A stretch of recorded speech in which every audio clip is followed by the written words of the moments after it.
Kerametin bir yaxşı şeyi var, deyir, hökumət saytlarına etibarlı mənbədən məlumat daxil olub ki, Ramiz Mehdiyev Rusiyanın adamıymış. Xalamın əri, xalamın əri 40 ildir deyir də, siz hələ indi sizə hələ indi məlumat daxil olub. Xalamın əri 40 ildir deyir ki, Ramiz Mehdiyev Rusun adamıdır.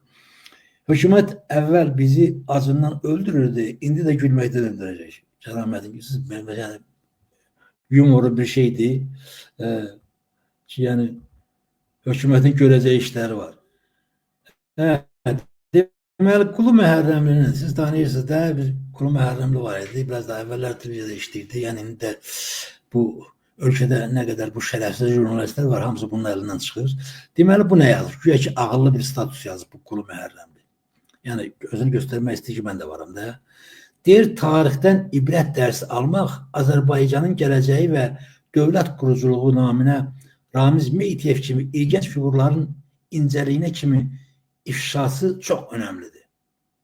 Ama bu barədə şəraitdən yararlanmak isteyen fürsətçilər, yaltaqlar, böhtançılar, yalancılar yok.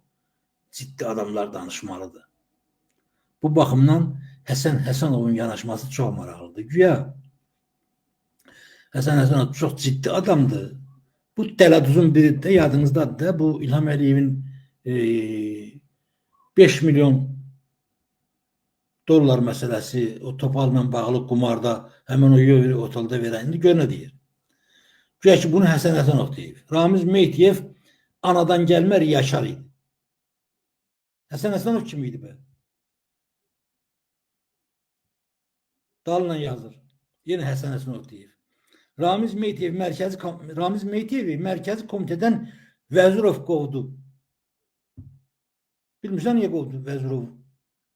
Həsən Həsənovu Ramiz Mehdiyevi mərkəzi komitədən. Heydərin adamı kimi.